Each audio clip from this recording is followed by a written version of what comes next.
Students, तो इससे पहले हमने काइनेटिक एनर्जी डिस्कस किया था, उसकी डेरिवेशन डिस्कस की थी।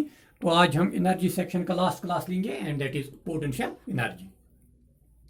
तो पहले हम समझ लेंगे पोटेंशियल एनर्जी किसे कहती है। तो अगर हम एक एग्जांपल ऐसे लेंगे, ये ग्राउंड लेवल है और यहां मान लीजिए एक दीवार है, एक दीवार है। तो यहां से हमने एक बाल को लिया, मान लीजिए एक बाल थी, इसको राइज करके यहां तक पहुंचाया। यहां स्टून, या अगर ये स्टून होगी, अब अगर यहां से ये गिर जाएगी तो it can do some undesirable work. अगर ये यहां से गिर जाएगी तो नीचे कुछ होगा, अगर इंसान होगा तो जख्मी हो जाएगा, या कुछ और होगा, तो we will say it can do some work. तो अब वर्क कौन कर लेगा? जिसके पास एनर्जी होगी। That means we can say यहां से यहां तक जब हमने इसे लिया तो हमने वर्क की थी, और जब वर्क की थी तो उसके पास एनर्जी थी। तो अब यहां जो एनर्जी है, it is due to height और ड्यू टू पोजीशन। इसी तरह से हम बोझ का इस्तेमाल करते थे, तीर कमान जिसे हम कहते हैं, तो वो बोझ इस्तेमाल करते थे। तो वहां आप जो हुक इस्तेमाल करते थे, तो इसको बेंड करके ये यहां आ जाता था, और ये हुक जो था ये बहुत दूर तक जाता था।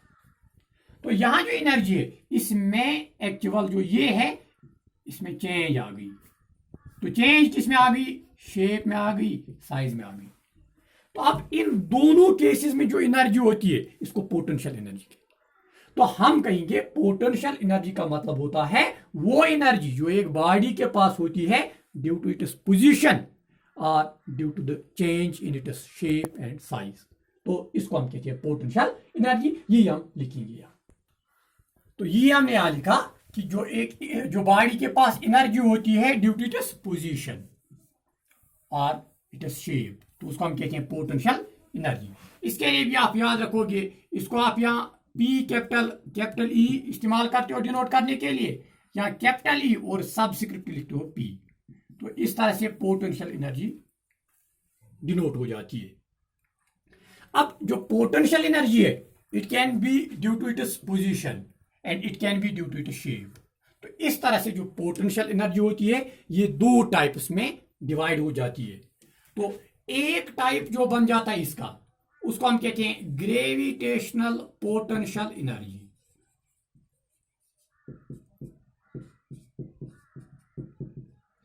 ग्रेविटेशनल पोटेंशियल एनर्जी, जो भी हमने एग्जांपल ली थी कि दीवार की एग्जांपल ली थी, तो यहां से हमने एक बॉल को राइज किया था यहां तक।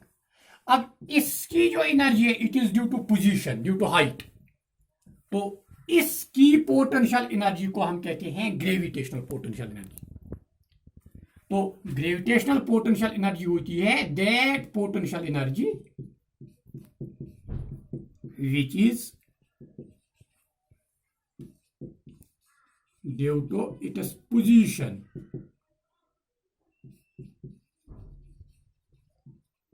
That potential energy which is due to the position of body.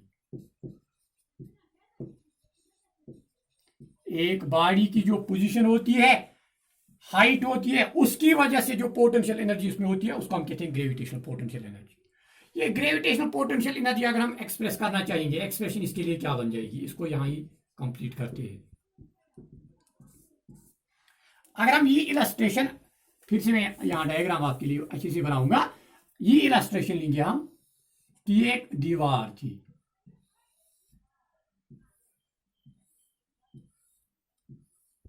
तो ये एक दीवार है।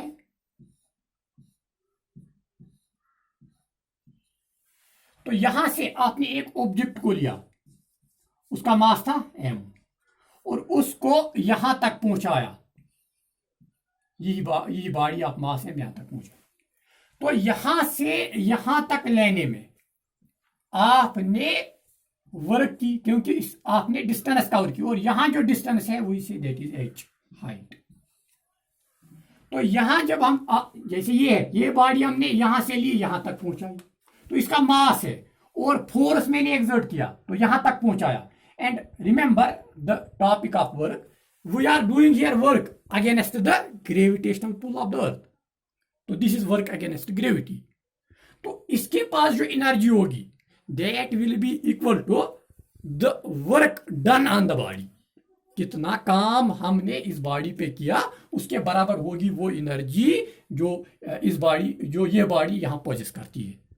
तो वी विल से जो एक्सप्रेशन में हम लिखेंगे कि अगर एक बॉडी है मास m, body of mass m raised to height h,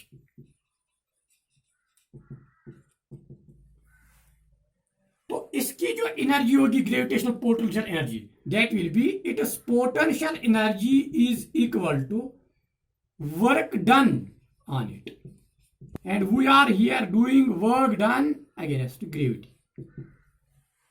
So thus this potential energy will become equal to work done on it. It is work done against gravity. तो work done against gravity आपने पढ़ा था.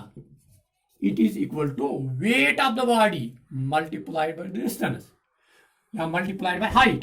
तो again that is equal to m into g into h.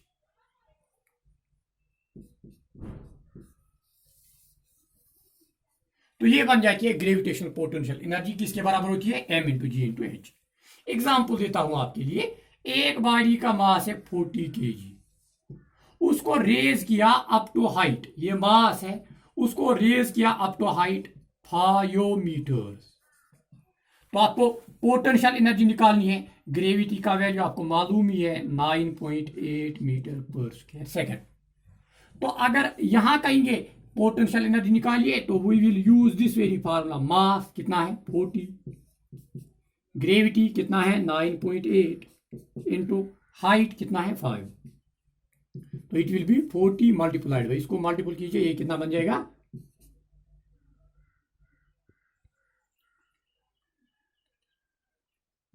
It will be 49.0. तो this will be equal to 1960 joules. तो इस तरह से हम ग्रेविटेशनल पोटेंशियल एनर्जी को कैलकुलेट कर सकते हैं. अब पोटेंशियल एनर्जी का जो दूसरा टाइप बन जाता है वो बन जाता है due to change in it shape and size. तो उसको हम कहते हैं इलास्टिक पोटेंशियल एनर्जी. तो पोटेंशियल एनर्जी का दूसरा टाइप जो बन जाता है that is elastic potential energy. तो इलास्टिक पोटेंशियल एनर्जी जो होती है that is potential energy of a body, potential energy of a body due to its change in shape and size. एक बॉडी की शेप में या साइज में जो चेंज आ जाती है उसके पास जो पोटेंशियल एनर्जी होती है उसको हम कहते हैं इलास्टिक पोटेंशियल एनर्जी. तो एग्जांपल्स हम देखेंगे. कैटापल्ट जिसको आप कहते हैं गुलेल. तो वो हम जब इस्तेमाल करते हैं इस तरह वाई शेप्ड स्ट्रक्चर होती है वो.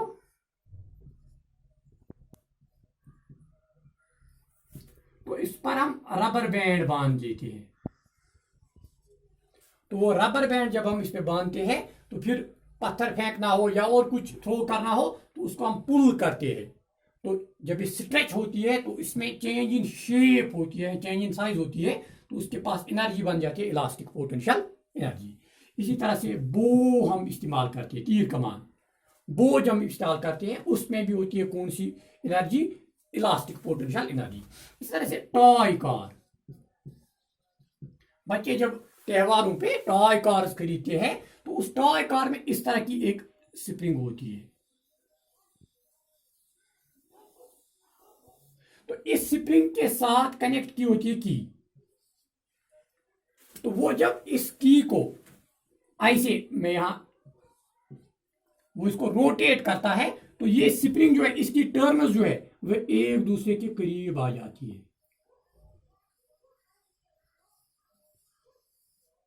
तो वो एक दूसरे के करीब जब आ जाती है तो उससे क्या, इसमें चेंज इन शेप आ जाती है। तो इसमें एक्चुअल ये हमने काम किया, इसको एक टर्नर्स को एक दूसरे के करीब लाने में हमने काम किया। तो हमने जो काम किया actual, that got stored in it as elastic potential energy because change in shape. And जब वो उसको छोड़ देता है तो वो इस तरह की शक्ल एक्टियार करने में टॉय कार मूव होती है। तो ये बन जाती है इलास्टिक पोटेंशियल एनर्जी। अब एक बॉडी अगर हम लेंगे यहां फॉर एग्जांपल, ऐसे की एग्जांपल लेंगे। अब एक बॉडी ऐसी भी हो सकती है, एक बर्ड की एग्जांपल लेंगे, बर्ड फ्लाइंग एट हाइट। एक बर्ड मान लीजिए वो फ्लाई करता है एट सर्टेन हाइट। तो ये एक बर्ड मान लीजिए आप, तो ये फ्लाई करता है एट सम हाइट। ये जब एट हाइट होगा, दिस इज ग्राउंड लेवल, तो इसकी हाइट है, तो कौन सी एनर्जी बन जाएगी इसकी वजह से, पोटेंशियल एनर्जी। अब ये बर्ड वहां रुका नहीं है, ये अपने फेदर्स को मूव करके मोशन में होता है, तो इट इज मूविंग। अब मूविंग इस डायरेक्शन में है, तो कौन सी एनर्जी है, काइनेटिक एनर्जी। इसी तरह से एक पत्थर है, यहाँ आपने क्रिकेट में आप जब खेलते हो तो बॉल जब हवा में जाती है, तो जब हवा में बॉल होती है उसकी हाइट भी होती है, तो हाइट की वजह से पोटेंशियल एनर्जी, और जब वो गिर जाती है तो काइनेटिक एनर्जी। तो इन दो एग्जाम्पलों से हम ये समझ सकते हैं कि एक बॉडी के पास एट ए टाइम, एक ही वक्त पे, एक ही पॉइंट पे दोनों एनर्जी हो सकती है, काइनेटिक एनर्जी भी हो सकती है, पोटेंशियल एनर्जी भी हो सकती है। तो तब हम उस एनर्जी को क्या कहेंगे, उसको हम कहते हैं मैकेनिकल एनर्जी।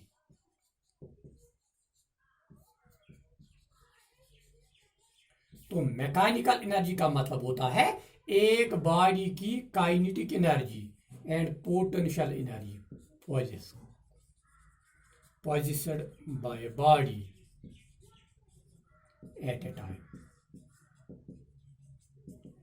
एक वक्त उसके पास काइनेटिक एनर्जी भी होगी, पोटेंशियल एनर्जी भी होगी, तो उसको हम मैकेनिकल एनर्जी कहेंगे। इसमें आप important example bird flying bird की दे सकते हैं, या एरोप्लेन, एरोप्लेन जब मूव करता है तो उसकी एग्जांपल दे सकते हैं, या जब आपने स्टून को थ्रो किया उसकी एग्जांपल दे सकते हैं, तो उसको हम मैकेनिकल एनर्जी कहते हैं। तो या water falling from certain height, उसके पास भी मैकेनिकल एनर्जी होती है। तो यहाँ तक ये बन जाता है पोटेंशियल एनर्जी, काइनेटिक एनर्जी हमने इससे पहले डिस्कस किया था। पोटेंशियल एनर्जी के टाइप्स, ग्रेविटेशनल पोटेंशियल एनर्जी, फिर हमने इलास्टिक पोटेंशियल एनर्जी और ग्रेविटेशनल पोटेंशियल एनर्जी की डिराइवेशन पढ़ी थी कि ये होती है बराबर m/g/h। तो यहाँ तक ये सब कुछ है, और मैकेनिकल एनर्जी का कंसेप्ट हमने समझा। तो ये हुआ energy portion of the unit खत्म। तो नेक्स्ट क्लास में इंशाल्लाह हम लेंगे पावर। Thank you.